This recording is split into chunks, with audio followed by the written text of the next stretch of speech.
চন্দ্রদেব মহাশয়কে আমরা আমাদের ক্লাবের পক্ষ থেকে আরো একবার অভিনন্দন জানাই।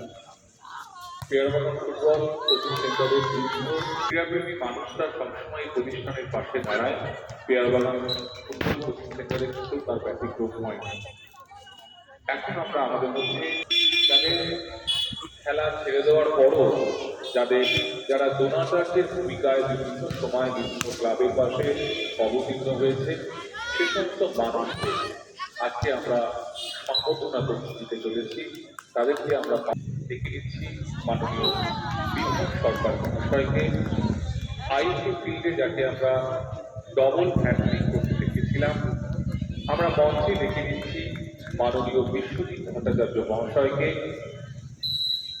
মাননীয় বিশ্বজিৎ ভট্টাচার্য মহাশয় এক অনন্য কৃতিত্ব। ইস্ট বেঙ্গল, মোহনবাগান, মহামেডান এই কোচিং সেন্টারে একই সঙ্গে তিনি কোচিং করেছেন। দেখে দিচ্ছি আর একজন ভারতীয় বিশিষ্ট ফুটবলার মাননীয় স্বরূপ দাস মহাশয়কে। আমরা দেখে দিচ্ছি মঞ্চে প্রাক্তন ফুটবলার মাননীয় ইন্দ্রজিৎ দত্ত মহাশয়কে।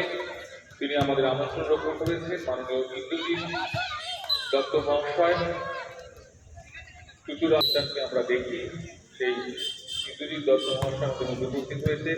আমরা মঞ্চে দেখে দিচ্ছি বিশিষ্ট সমাজসেবী মাননীয় পার্থ বসু মহাশয় এবং একই সঙ্গে পেয়ারবাগান ফুটবল কোচিং সেন্টার আজকে যে মাঠটাতে প্র্যাকটিস করছে, সেটা রবীন্দ্র সংঘ এই প্রতিষ্ঠান তারা সাহায্যের হাত বাড়িয়ে দিয়েছে। তাদের সভাপতি মাননীয় গৌরাঙ্গ হালদার মহাশয়কে আমরা